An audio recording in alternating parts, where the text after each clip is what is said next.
Պարոն Փաշինյան, դուք արդեն 7 ամիս է քաղաքական սեղանին դրել եք կաթողիկոսին հանելու հարցը, արդեն 7 ամիս է այդ հարցը պահում եք օրակարգում, տպավորություն է, որ եթե կաթողիկոսին հանեցիք ու դրեցիք ձեզ ենթարկվող, ձեզ հավատարիմ ինչ-որ մեկին, ասենք Արայիկ Հարությունյանին, Արսեն Թորոսյանին, այս երկրի բոլոր հարցերը լուծվելու են ընդհանրապես։ Ես նայում եմ վարչապետի լիազորությունները, վարչապետի լիազորությունների մեջ մտնում է գործադիր իշխանության հարցերը, ներքին, արտաքին քաղաքականություն, գործադիր իշխանություն։ Ձեր լիազորությունների մեջ ոչ միտեղ չեմ գտնում, որ մտածել եկեղեցական հարցերով զբաղվելը, կաթողիկոսի զավակ ունենալու հարցով զբաղվելը։ Լավ, ենթադրենք կաթողիկոսը իսկապես զավակ ունի, ընդունենք այդ փաստը, պարոն Փաշինյան։ Այդ զավակ ունենալը ձեր ընտրողներին ինչ վնաս է տալիս։ Ասենք ինչով է այդ փաստը վնասում։ Եթե մի քիչ ցինիկ գտնվենք, կասենք ընդհակառակը կաթողիկոսը նպաստել է ձեր խոստումների իրականացմանը։ Դուք եք չի ասել, որ Հայաստանի բնակչությունը 5 միլիոն է դառնալու։ Հո այդ 5 միլիոնը թուրքերով չէ դառնալու, հայերով է դառնում, նպաստել է բնակչության աճին, զարգացմանը եւ այլն։ Ընդհանրապես ո՞րն է ավելի մեծ մեղք, ուզում եմ հասկանալ, զավակ ունենալն է ավելի մեծ մեղք, թե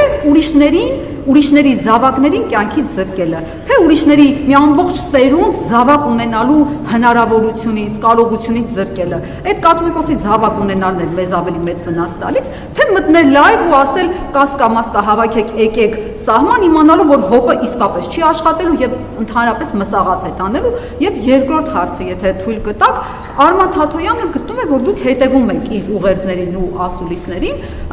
ինքը օրինակ խոսեց պաշտոնյաների հայրախոսության մասին եւ դուք ընդունեցիք էթիկայի կանոնագիր, 3 ԱԺ-ում ընդունեցիք, որ նախկին նախագահների թեման իրոք շատ եք արդեն դրել, վերցրել, այդ օրակարգը արդեն բան է,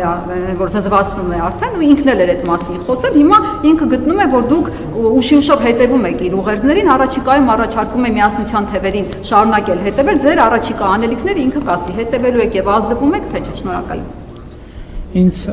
Ես ակնկալիք չունեմ, որ հայաստանյան առաքելական եկեղեցին ունենա ինձ հավատարիմ, ինչպես դուք ասացիք, կաթողիկոս, ես ակնկալիք ունեմ, որ հայաստանյան առաքելական սուրբ եկեղեցին ունենա Աստծուն հավատարիմ կաթողիկոս, եւ դա է այն օրակարգը, որը ես հետապնդում եմ, որպես, ինչպես բազմիցս ասել եմ, հայաստանյան առաքելական սուրբ եկեղեցու հավատավոր հետևորդ եւ ինչ վնաս է տալիս, օրինակ վնաս է տալիս այն, որ նման խոցելիությունները որոշ մարդկանց, օրինակ այդ թվում օտարերկրյա հատուկ ծառայությունները կարող են հավաքագրել եւ դրանք ռիսկեր են, որոնք առնչվում են պետական անվտանգության հետ եւ պետությունը պետքա այդ ռիսկերի նկատմամբ շատ ուշադիր լինի, ինչ վերաբերվում է ձեր մյուս հարցին, ես գիտեք ինչ, մեկնաբանելու շատ բան չեմ տեսնում, բոլորին հաջողություն եմ մաղթում։